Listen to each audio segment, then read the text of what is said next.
बिस्मिल्लाहिर्रहमानिर्रहीम। अस्सलाम वालेकुम दोस्तों, उम्मीद है आप लोग ठीक होंगे और आप लोगों की ज़िंदगी खुशियों के साथ गुजर रही होगी।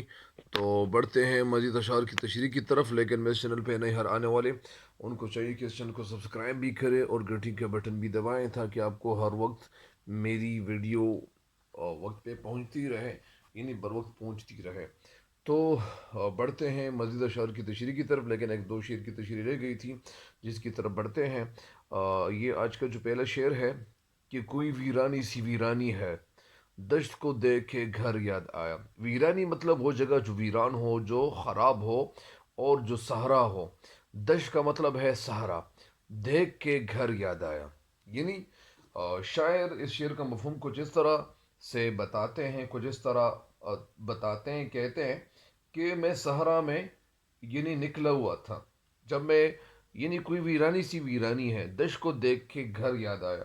यानी सहरा की तरफ ये शहर निकला हुआ था, गया हुआ था। और सहरा की तरफ जब चला गया था तो उस वक़्त इनको सहरा में भी वीरानी सी वीरानी नज़र आ रही थी। इसी वजह से इनको उस वीरानी को देखकर इनको घर याद आ गया।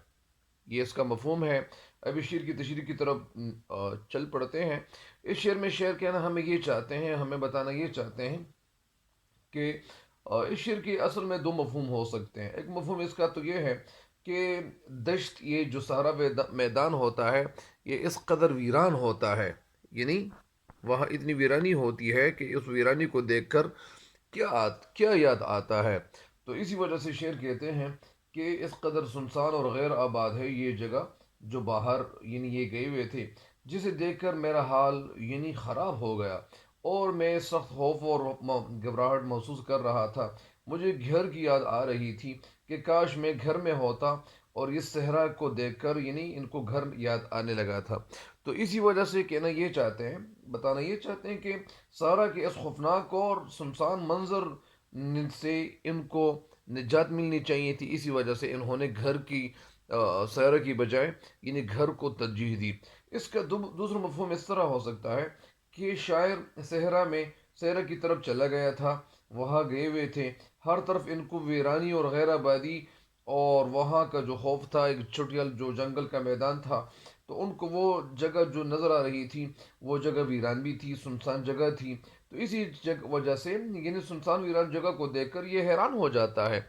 कहना क्या चाहते हैं, कहना ये चाहते, बताना ये चाहते कि यार ये मैं जिस जगह आया हुआ हूँ तो ये जगह भी तो वीरान है, इससे तो मेरा घर अच्छा था। मतलब वो तो सिर्फ अपने घर को वीरान और गैर आबाद समझता था कि, लेकिन यहाँ पे तो कहते हैं कि यहाँ तो मेरे घर से भी ज़्यादा वीरानी है।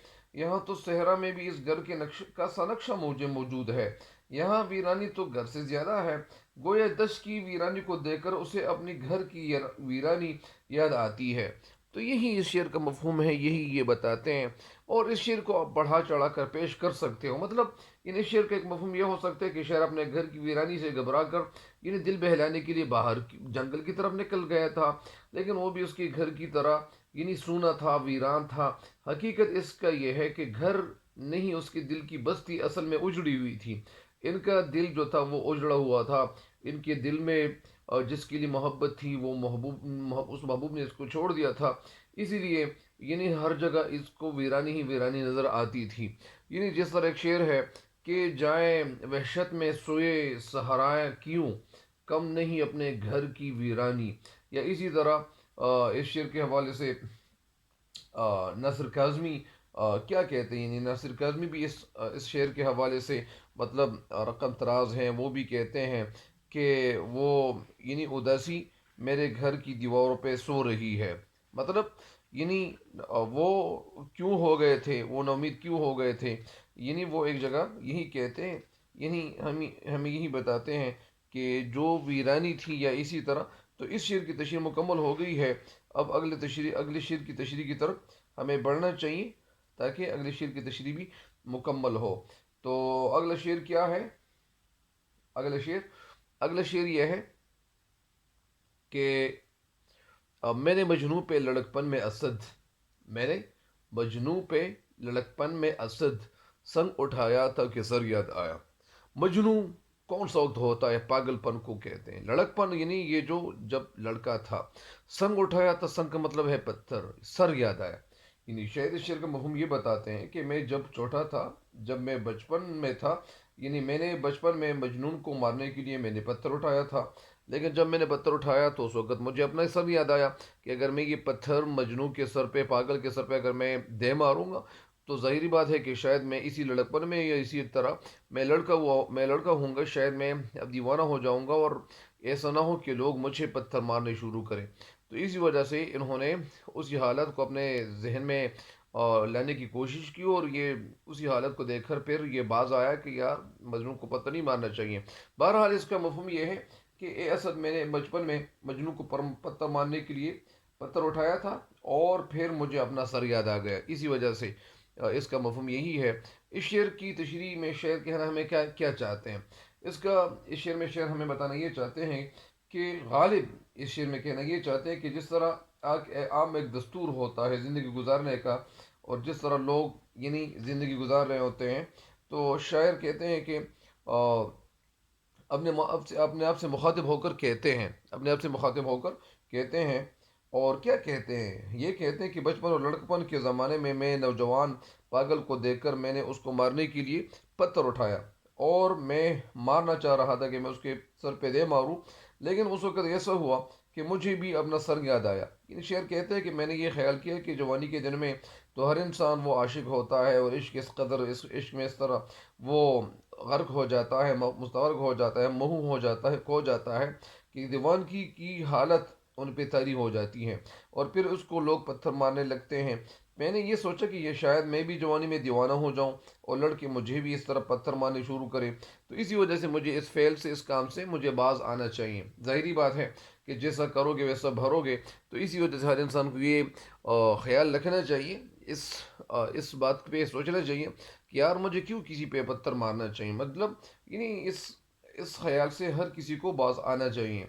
तो इसी वजह से शेर कहते हैं कि मैं जब छोटा था तो उस वक़्त मैंने पत्थर मारने की कोशिश की, और मैंने सोचा कि अगर मैं ये पत्थर दे मारता, तो उस जिस तरह मैं किसी पे पत्थर दे मारता, तो इसी तरह मेरे साथ भी यही होता। तो इस शेर की तशरीह तो मुकम्मल हो गई। एक दफ़ा फिर अगर आपको मैं ये तशरीह बता दूँ, इन शेर में कहना ये चाहते हैं कि जब मुझ पे इस किस्म की तारी हो गया, इसी तरह बहरहाल इस शेर की तशरीह यही है जो आपको मैं बता चुका। इन शायर शेर में कहना ये चाहते हैं कि जब मैं बचपन में था, जब मैं छोटा था, तो उस वक़्त लोग, या इसी तरह लोग थे, या इसी तरह बच्चे थे, वो किसी मजनून पे पत्थर मार रहे थे, कोई पागल था, कोई दीवाना था। तो उस वक़्त जब बच्चे पत्थर तो मार रहे थे, लेकिन उस वक़्त मेरे दिल में भी ज़ाहिरी बात है कि माहौल इनके लिए बना हुआ था, तो इन्होंने भी पत्थर उठाया। पत्थर जब इन्होंने उठाया, तो ये समझ गया कि अगर मैं ये पत्थर इनके सर पे दे मारूंगा, तो कल मुझे लोग ऐसा करेंगे कि वो पत्थर मारने शुरू करेंगे, मतलब ये बदला मुझसे लोग ले लेंगे। मतलब यानी जब मैं छोटा हूँगा, छोटा बच्चा, या मैं जब बड़ा हो जाऊँगा, शायद मैं भी दीवाना हो जाऊँ, शायद मुझ पे भी ये बीमारी यानी ये असर कर लें या असर कर दिखाएं। तो इसी वजह से हर किसी को, या इसी तरह इस बात में एक बात मुझे ये नज़र आती है, तशरीह तो शेर की मुकम्मल हो गई है। इस बात में मुझे एक बात ये नज़र आ रही है कि असल में बहुत सारे लोग ऐसे भी होते हैं, या छोटे बच्चे होते हैं, या बचपन में या लड़कपन में, या इसी तरह जो जवानी होती है, तो इसमें जवानी दीवानी की जो उम्र होती है, तो इस उम्र में लोग ज़्यादातर ऐसा करते हैं कि नखरे दिखाते हैं, या इस तरह वो चुलबुलापन, या वो चुटकुलेबाज होते हैं, या इसी तरह। तो ये क्यों होते हैं, वो इसलिए होते हैं कि वो कहते हैं कि यार अगर मैंने अगर किसी को तंग किया, तो अगर मैं किसी को तंग करूंगा तो इसी वजह से किसी को तंग नहीं करना चाहिए। और फिर ऐसा भी नहीं करना चाहिए, क्योंकि वो बहुत सारे लोग ऐसे भी होते हैं, किसी को ये नहीं, हर वक्त आजिज़ी दिखानी चाहिए, और किसी के साथ मतलब ये इंसान इंसाफी नहीं करनी चाहिए कि अगर आप किसी को तंग करें, किसी जो फ़कीर है, या इसी तरह कोई और है जो वो बेचारा मतलब यानी वो बीमार है, या वो जहनी लिहाज से वो ठीक नहीं है, तो लिहाजा उनके साथ यानी ऐसी हरकतें नहीं करनी चाहिए। ऐसा ना हो कि कल अगर आपके बच्चे पैदा हो जाएं, या आपके बच्चे में ऐसा कोई हो, या इसी तरह शायद ऐसा ना हो कि आप वो बन जाएं जिसके साथ आप मतलब हरकतें कर रहे थे, अजीब किस्म की हरकतें कर रहे थे। तो इसी वजह से किसी इंसान को दुख नहीं देना चाहिए, और अपनी ज़िंदगी खुशगवार मूड में गुजारनी चाहिए, और आप ज़िंदगी में बहुत इंशाल्लाह आगे निकल सकते हो। लेकिन कभी मेहनत छोड़ना नहीं है, मेहनत जारी रखें, और मेहनत से दिल कभी ना चुराएं। تو اس شعر کی تشریح تو مکمل ہو گئی ہے، لیکن میں اس شعر کی تشریح کے حوالے سے ایک بات یہ بھی بتا دوں کہ وہ شعر جس میں شعر اپنا تخلص استعمال کرے تو اس شعر کو مقطع کہتے ہیں۔ مقطع کی معنی ہے کاٹنا، اور اس وجہ سے اس غزل کی تشریح، یعنی اس غزل کے جو اشعار ہوتے ہیں یہ آخری شعر ہی کہلاتا ہے۔ ایسی غزلیں بھی ملتی ہیں جس میں شاعر نے اپنا تخلص اوپر استعمال کیا ہوا ہوتا ہے، یا شعر نمبر 3 میں انہوں نے استعمال کیا ہوا ہوتا ہے، ایسی غزلیں بھی ملتی ہیں۔ لیکن اگر شاعر اپنا تخلص آخر میں استعمال نہ کریں تو اس شعر کو ہم غزل کا آخری شعر ہی کہیں گے۔ اگر کوئی آخری شعر آیا اور اس میں شاعر اپنا تخلص استعمال نہ کرے تو اس شعر کو ہم کیا کہیں گے؟ آخری شعر کہیں گے۔ بہرحال غزل کا آخری شعر کہیں گے۔ اب تک کے لیے اتنا ہی کافی ہے، تب تک کے لیے دیجیے گا مجھے اجازت، اللہ نگہبان۔